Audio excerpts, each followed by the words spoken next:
بسم اللہ الرحمن الرحیم الحمد للہ رب العالمین والصلاة والسلام علی اشرف الانبیاء والمرسلین نبینا محمد بن عبد اللہ خاتم النبیین وامام المتقین وقائد الغر المحجلین وعلی آلہ وصحبہ ومن ہدی بہدیہ الی یوم الدین اما بعد۔ عزیزان گرامی و برادران اسلام، انتخاب خاص برائے رمضان کے عنوان کے تحت کچھ ضروری ہدایات و نصائح سلسلہ وار آپ تک پہنچائی جا رہی تھی، جس کا جلی عنوان تھا مسلمان رمضان المبارک کیسے گزاریں۔ اس سلسلے کی کئی چیزیں آپ کے سامنے آ چکی ہیں، تو آج آگے ہم اس سلسلے کو بڑھاتے ہیں کہ رمضان المبارک کے اہم ترین اعمال میں سے ایک عمل ذکر و اذکار کی کثرت و اہتمام ہے۔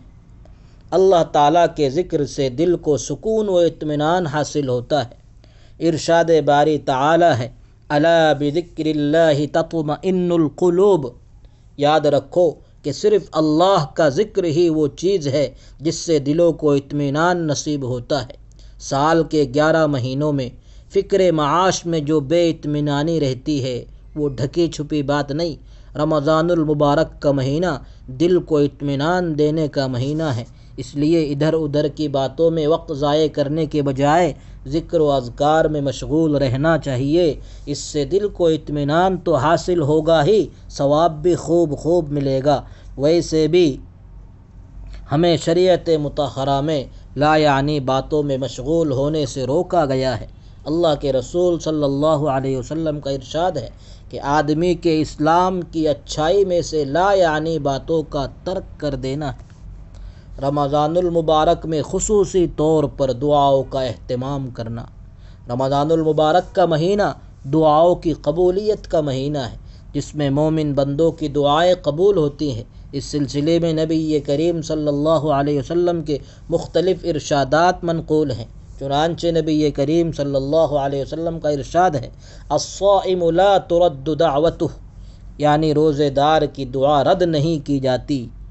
اور ایک حدیث میں ارشاد فرمایا، ان للہ عتقاء فی کل یوم ولیلۃ لکل عبد منہم دعوۃ مستجابہ، یعنی اللہ کے لیے رمضان المبارک کے ہر دن اور ہر رات میں بے شمار لوگ جہنم سے آزاد کیے جاتے ہیں اور ہر بندے کی دعا قبول کی جاتی ہے۔ اسی طرح ایک حدیث میں حضور اکرم صلی اللہ علیہ وسلم ارشاد فرماتے ہیں، ثلاثۃ لا ترد دعوتہم الصائم حتی یفطر والامام العادل ودعوت المظلوم، یعنی 3 آدمیوں کی دعا رد نہیں ہوتی۔ ایک روزے دار کی افطار کے وقت کی دعا، دوسرے عادل بادشاہ کی، تیسرے مظلوم کی دعا۔ سحری اور افطار کا وقت استجابت کی خصوصی اوقات ہیں۔ ان خصوصی طور پر دعاؤں کا ان اوقات میں خصوصی طور پر دعاؤں کا اہتمام کرنا چاہیے۔ اسی طرح اخیر عشرے کی طاق راتوں میں دعاؤں کا خاص اہتمام ہونا چاہیے۔ اس موقع کی خاص دعا بھی حدیث میں وارد ہوئی ہے۔ حضرت عائشہ رضی اللہ تعالی عنہا سے روایت ہے کہ میں نے عرض کیا کہ اللہ کے رسول، اگر مجھے معلوم ہو جائے کہ شب قدر کون سی رات ہے تو میں کیا کروں، کون سی دعا پڑھوں؟ تو آپ صلی اللہ علیہ وسلم نے فرمایا، اس طرح دعا کرنا، اللہم انک عفو کریم تحب العفو فاعف عنی، یا اللہ تو معاف کرنے والا اور معافی کو پسند کرنے والا ہے، مجھے معاف فرما دیجئے۔ اس لیے رمضان المبارک کی ان بابرکت گھڑیوں میں دعا کا معمول بنانا چاہیے، اور اپنے لیے، اپنے اعزاء و احباب کے لیے، مرحومین کے لیے، بلکہ پورے عالم کے لیے خوب دعائیں کی جائے۔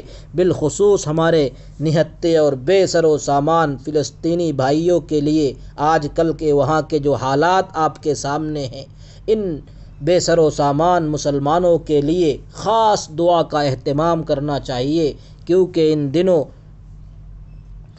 اور راتوں میں اللہ تعالیٰ کی رحمت جوش میں ہوتی ہے اور بخشش کا بہانہ ڈھونڈتی ہے، اور بعض دفعہ تو بے بہانہ بھی عطا کر دیتی ہے۔ صدقہ و خیرات کا اہتمام کرنا۔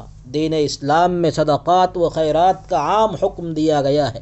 یہ اللہ تعالیٰ کی ناراضگی کو دور کرتی ہے، بلا و مصیبت سے حفاظت اور بری موت سے بچاتی ہے۔ حضرت ابن عباس رضی اللہ عنہ فرماتے ہیں، کان رسول اللہ صلی اللہ علیہ وسلم اجود الناس وکان اجود ما یکون فی رمضان حین یلقاہ جبریل وكان يلقاه في كل ليلة من رمضان فيدارسه القرآن فلرسول الله صلى الله عليه وسلم أجود بالخير من الريح المرسلة۔ رسول اللہ صلی اللہ علیہ وسلم بھلائی کے کاموں میں سب سے زیادہ سخاوت کرنے والے تھے، اور آپ کی سب سے زیادہ سخاوت رمضان کے مہینے میں ہوتی تھی۔ اس مہینے میں قرآن کا دور کرنے کے لیے آپ سے جب جبریل علیہ السلام ملتے تو آپ کی سخاوت اتنی زیادہ اور اس طرح عام ہوتی جیسے تیز ہوا ہوتی ہے، بلکہ اس سے بھی زیادہ۔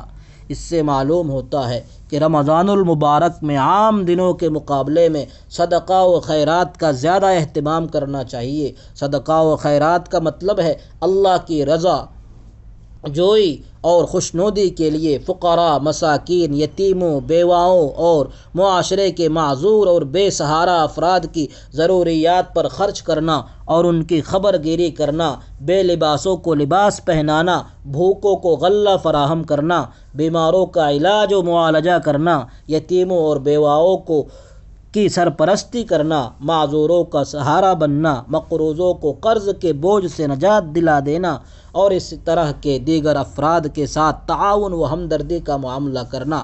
محتاجوں اور غریبوں کی خبر گیری کی سنت کو نبی اکرم صلی اللہ علیہ وسلم سے حضرات صحابہ کرام رضوان اللہ علیہم اجمعین نے اور ان سے امت کے سلف و خلف نے اخذ کیا اور اس پر عمل کیا۔ اسی طرح سلف صالحین میں کھانا کھلانے کا ذوق و جذبہ بڑا عام تھا، اور یہ سلسلہ بھوکوں اور تنگ دستوں کو ہی کھانا کھلانے تک محدود نہ تھا، بلکہ دوست و احباب اور نیک لوگوں کی دعوت کرنا اور اس کا بھی خاص شوق تھا، اس لیے کہ اس سے آپس میں پیار و محبت میں اضافہ ہوتا ہے اور نیک لوگوں کی دعائیں حاصل ہوتی ہے، جن سے گھروں میں خیر و برکت کا نزول ہوتا ہے۔ اللہ پاک ہمیں عمل کی توفیق عطا فرمائے۔ وآخر دعوانا ان الحمد للہ رب العالمین۔